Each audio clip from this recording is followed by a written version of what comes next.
The Icons of Real Estate Podcast.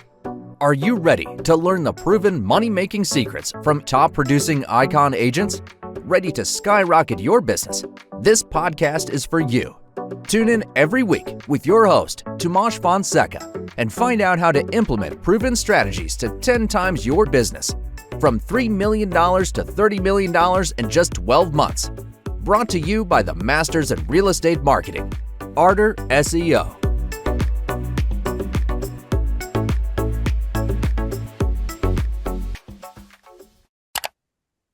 Welcome to another episode of the Icons of Real Estate podcast, where we highlight top professionals who are making waves in the industry. I'm your host, Karen Roberts, and I'm excited to introduce Cesar Gomez, a dedicated realtor from Visalia, California. I hope I've said that right.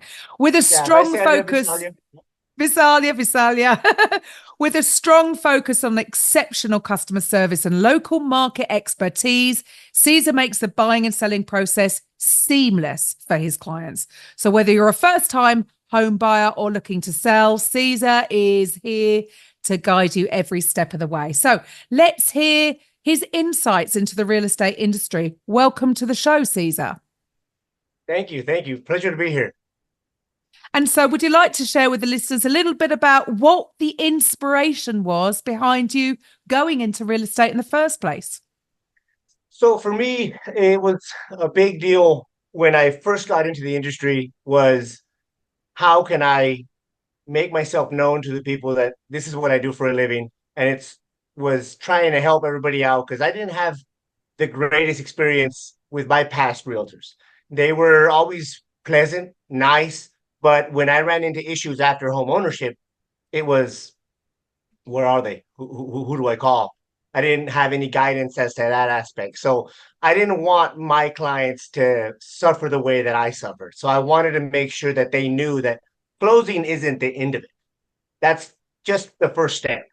Once that closing happens, I want my clients to know you can call me for any real estate need that you may have, whether that be a remodel, a repair, anything in that nature. Brilliant. And so what unique challenges do you face in the Visalia real estate market, and how do you overcome them for your clients? So one big thing is, even though we aren't the biggest city, we're not a small city either, but we do have a large amount of agents here. So setting myself apart was very evident that it's something I had to do. And by the way I do that is constant communication with my past clients, my COI, everything in that nature.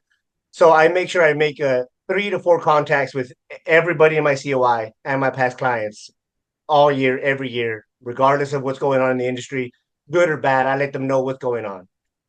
Lately, we've been having a downward trend in the rates. So I let everybody know, hey, this is what's going on in the market. It might be a good time for the people that just bought in January, February with them 8.5%, 9% interest rates. It's a good time to buy down that rate with the refinance because we're sitting at about 5.5 to 6 now. That's a big difference for them. Massive. Yeah. So things are changing. Can you share a memorable success story where you've helped our client navigate a particularly complex situation? So a few of my investors, the big thing that with them, they want to know, does it pencil out? Does it not pencil out? That's where I come in and let them know. Just because rates are high, it didn't matter. We needed to make sure the rate of return was there. A lot of these guys were sitting on the fence because rates, listening to the news. We need to come in and see where that's at. Having that in mind, I let them know there's a few properties out there. We went and looked at a few. There's a property in Reedley, California that I have listed right now that we weren't able to get on the market, get it sold. So with that property, we finally got an offer on it after a year of being listed. And the way we got that was just finding a diversity of realtors out there with different type of investors. And this investor is out of area. So with that, we were able to get property sold a lot better for that client. And it's the same thing that we go with everybody else. I've sold a lot of properties here to clients from LA, from San Jose, uploading the property outside of your area, not just trying to sell it to other people that live here in Tulare County. It's reaching out to agents from other counties as well. That's where I think has made a big difference for not just my clients, but my investors as well. Cool, cool. And so, look, we've all seen the rise of technology in real estate. So, how do you leverage digital tools to enhance the buying or selling experience for your clients? Yeah, so previously everybody was email blast, right? That was the big thing before. Hey, it made communication key. It was very easy to just send an email out and be done with it. Then it was before that we had postcards. So now we have AI enabling us to be able to communicate with our clients a little better, a little seamlessly, and whenever they need more personalized help, we jump in and help them with that. So AI has been a huge help. Yes, and things are gonna you just got to keep up, really. Yeah, it's just constant learning, constant updating yourself with everything here. One thing I like about my personal brokerage here, we have a tech guy on hand at all times. So every time we have any kind of question, we just go up to him, and he's a first raters. So we're Oh, hang on, you explain everything like froze. Hang experts. on, Yeah. you Oh, froze there for a oh bit. man, I'm sorry about that. Yeah. So what I was So saying, our tech guy is awesome here. So he really helps us establish that in the front end, and then we just run with it from there forward. cool. So would you like to share with the listeners, so where you are, what have things been like in the last year? I know a lot of people that I've spoken to recently, it wasn't such a good year last year. What were things like for you and your team? What was your production like? So I was still able to reach top 250 Hispanic realtors in the Western United States, but it was a down year. And what I let everybody know was it was a unique year. As rates were rising, you really went away from those greedy sales, right? Where it just made obvious sense to buy or sell any type of real estate because the payments were so drastically better than historically. Everybody was buying. We went back to more of a traditional market where you moved so because you needed to. You had that family change. You had the promotion. Sometimes you had that job loss where the new job wasn't as good as your previous. So we went back to a more traditional type of market where if you needed to move, you moved. It wasn't a, hey, we might as well type of situation. It was a difficult year. We had less sales last year, but what I told everybody as clients and other conversations with, you need to have twice the amount of contacts to have the same amount of sales. You need to be able to let everybody know you need to buy what you can today, refinance in the future to a more comfortable payment, or make that move in the future when payments are better to the home that you really wanted. Today, buy something that you can afford and you're comfortable with monthly. Then you make that move when you can after a promotion, a salary increase, or rate decrease. Oh, and so how many units would you say you did last year? Last year I did 28, 27 and a half, I believe. 27 and a half, yeah.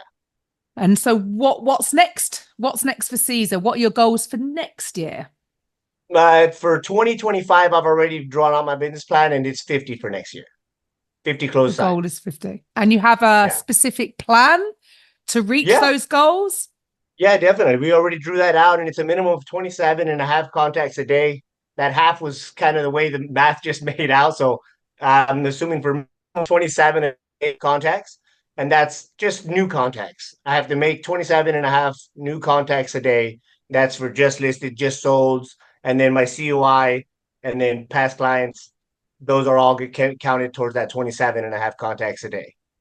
So going back to the drawing board, going back Yeah. to just putting the hours in, Yeah, put in doing the the hours work. in. You got to make sure you get at least 3 hours of being on the phones a day. You got to let your past clients and, like I was saying earlier, you just got to let them know what's going on in the market. A heavy dosage of what I do is COI. And I believe everybody can do a lot of COI if they just simply reached out to their community and let them know this is what's going on, good or bad. You have to let them know what's going on because just because it might be bad for one person, it doesn't mean it's bad for everybody. And just because it might be quote unquote bad doesn't mean someone doesn't have to make that move. People are having children, people are having job transfers. they're having divorces, unfortunately. It's going to happen. Moves are going to happen. And if you're not in front of them, letting them know what's going on, they're not going to call you. If you're not No. making that call to let them know you're still in business, you're not in business. Yeah, 100%. Yeah. 100%. So one last more fun question, Yeah. because Icons of Real Estate is the #1 real estate podcast network. And our passion is really to make podcasting accessible for all realtors, for everybody in the real estate business. So if you had your own podcast, what would you call it? Ooh, if it was something like a weekly podcast, it'd probably be weekly updates or weekly real estate update podcast, something along those lines.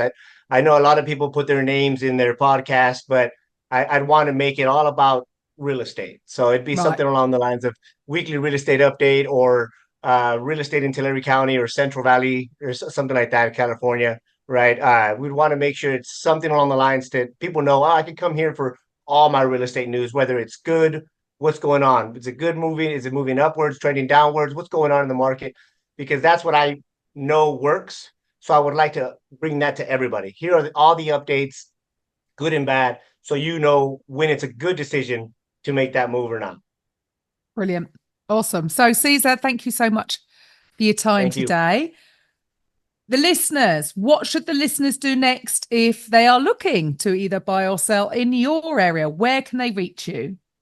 So you guys can find me obviously on Facebook and Instagram at Cesar Gomez Realtor.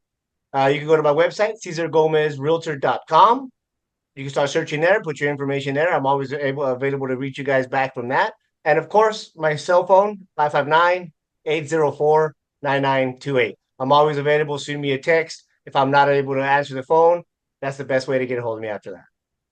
Brilliant. Well, once again, thank you for your time. And to the Thank listeners, you. I will be back next time with the Icons of Real Estate podcast. Bye for now.